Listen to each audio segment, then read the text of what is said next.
how can people in the U.S. still want to vote for Trump? Cult of personality.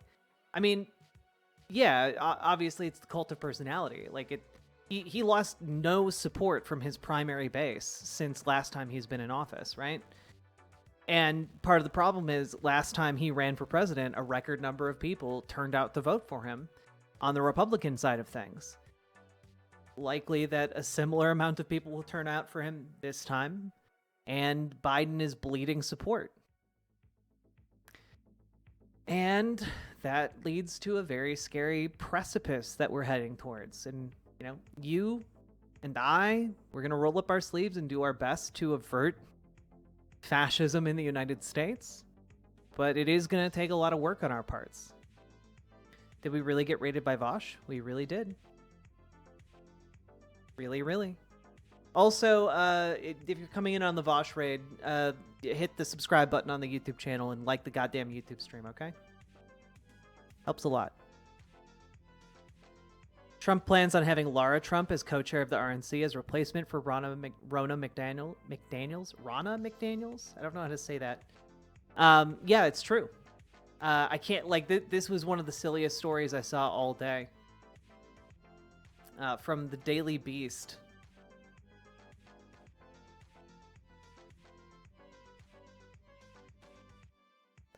Turn off our tunes by Chillboy Beats. Yeah, no, Trump mulls endorsing daughter-in-law Lara to run the RNC. This is insane, dog. The blatant nepotism Trump engages in is frankly like mind-blowing. I love the party of personal responsibility coming to back this guy who just appoints any dipshit that is related to him by blood or marriage into a position of power and authority.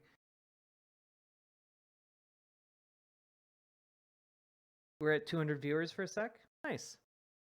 People are probably tired today. It was stressful. Yeah, I mean, like, God.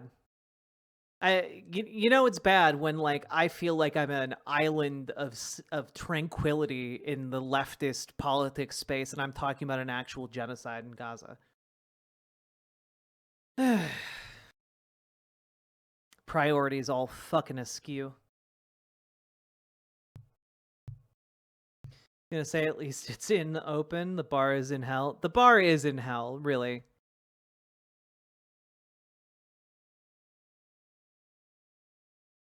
You always have the most level takes. Well, you know, it helps that I am just right.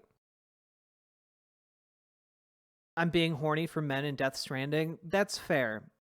Almost all of the men in Death Stranding are very hornyable.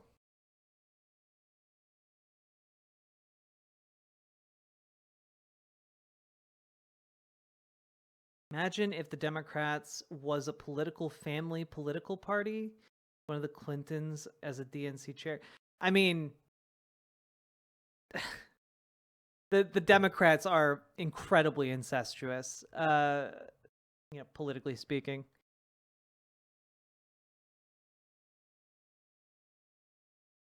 I am always very calm until my brain switches into mockery mode. When I hear someone say something that is just too stupid for me to process.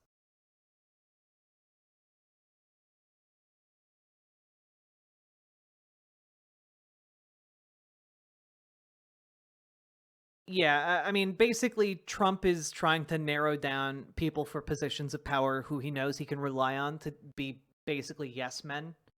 So it's not surprising he's going to lean on family members that are hoping for a chunk of his inheritance when he dies.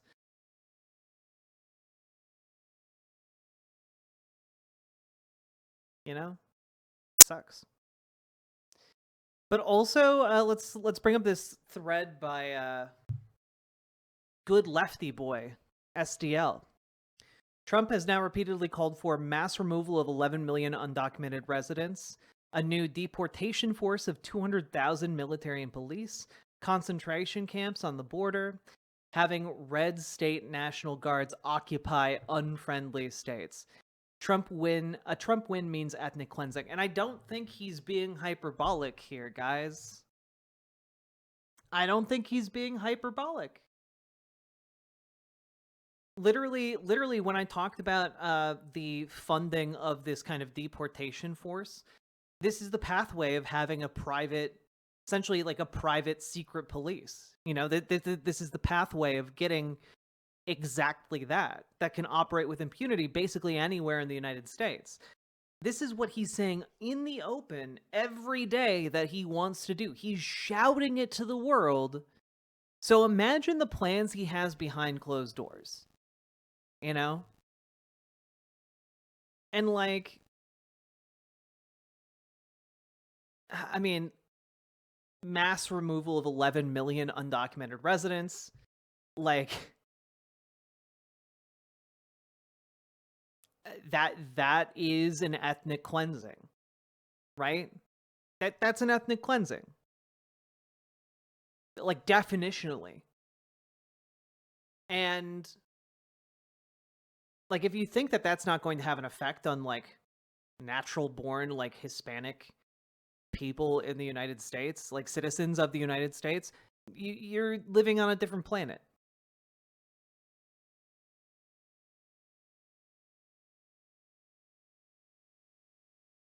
And it's so frustrating to me because this is so clearly I know we have some people in these spaces who are like, well, actually, Joe Biden is just as fascist as Donald Trump. They're both fascists, and it's just like, no. You don't know what the fuck you're talking about. Neoliberalism is hell, okay, but it's not the scorching devil's anus of the lowest level of hell that is fascism, okay?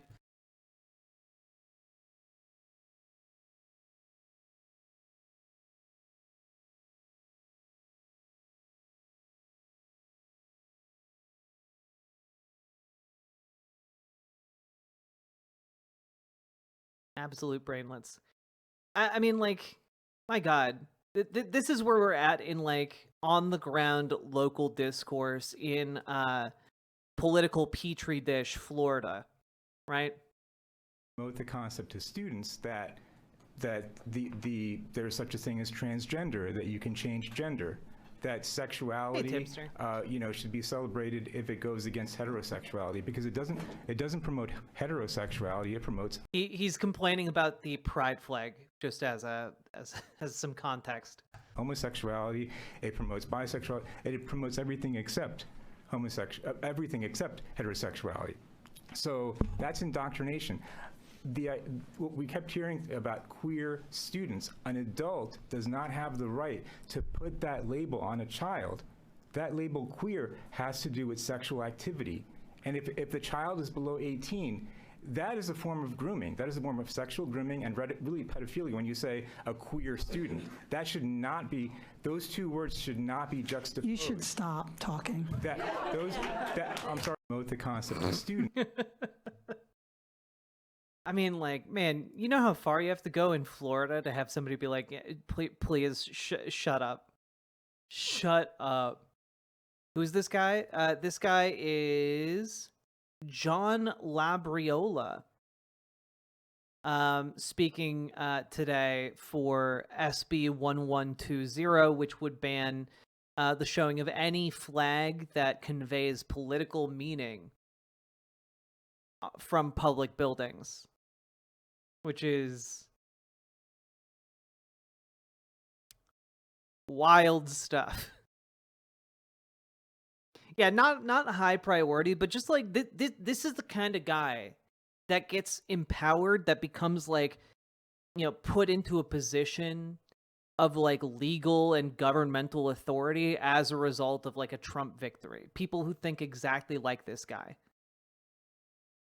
So every flag, yeah, basically every flag, I think with the exception of the US flag and like the state flag.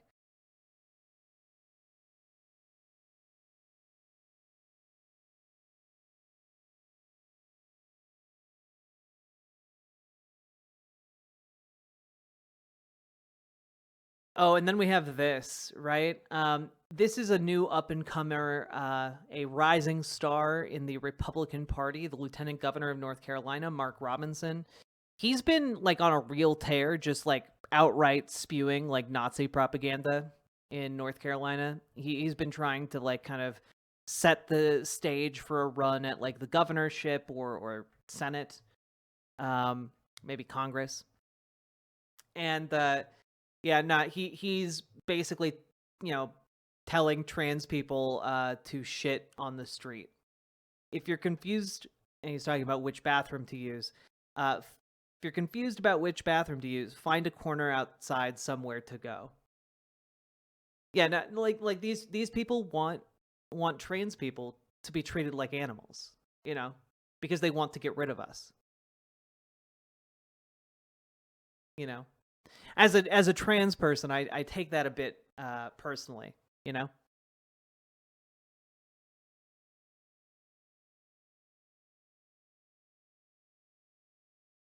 Yeah, no, we're in like dehumanizing. Like my God, why stop there? Why not just call us cockroaches? Yeah, that's the other part, right? Evil jar on a stick. Like, trans people aren't confused. We know which bathroom we want to use. It's ghouls like this guy who are making it illegal for us to do so.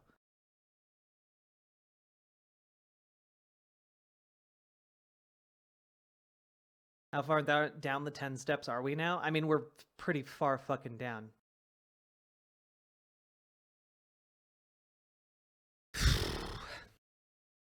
Yeah. Is this one? Oh, yeah. And I just wanted to briefly talk about this bullshit, right? So the Georgia Senate approved a bill that basically restricts the way workers can form unions. Essentially, what is in this bill, right, is that there's a stipulation that companies cannot voluntarily recognize unions. Essentially, the Georgia Senate is looking to get rid of the ability for a company to just be like, all right, yeah, okay, you guys have a union now. All right, it's official. Instead, what has to happen is the NLRB has to get involved to rule that the company has to recognize the union. So the union has to form itself and then fight for recognition through like the courts and like bureaucracy of the United States. It's disgusting. So like even if a company wants to recognize the union, they would no longer be able to in the state of Georgia.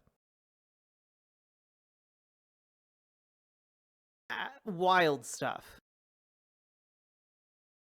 Workers of the world unite, but only if you hold a secret election first.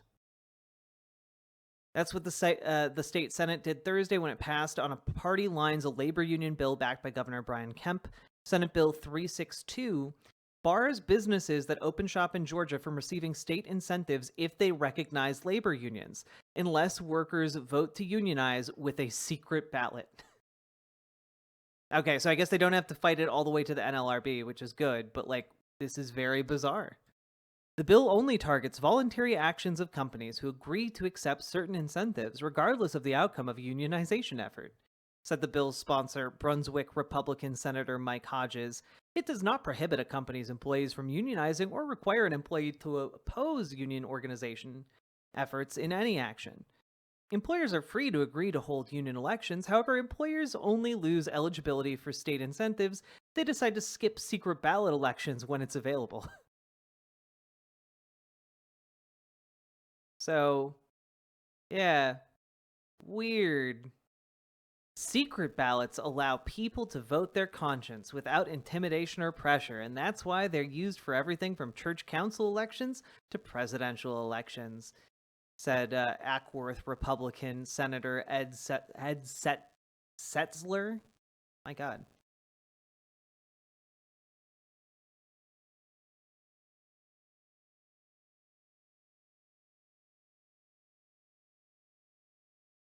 Atlanta Democratic Senator Donzella James, who said she has been a union member for air traffic controllers, U.S. Postal Service, and Georgia Public Schools, said a union vote is a different scenario than the type of election most people are familiar with. When a majority of workers sign cards to join a union, employers can choose to voluntarily accept that union, or they can still call for a secret ballot election, she said. Voluntary recognition is beneficial for unions because it allows the union to begin negotiating immediately. Secret ballot elections may take months to conduct, and employers often use intimidation tactics to prevent their employees from authorizing their unions. Currently, employers spend over $400 million per year on union avoidant consultants. So basically, what this would do is it would also create a de facto, like, campaign window where the company would be able to try and win over votes from the workers by intimidating them, by offering incentives, etc., etc., etc., right? It essentially creates tiny little elections in which working people struggling to unionize have no power, and the company holds all the cards. You think this will be appealed? I mean, it probably will be. I don't know what the state of Georgia's House is, so maybe the House will put a stop to it, but if not, it will have to be a lawsuit, but that could take years.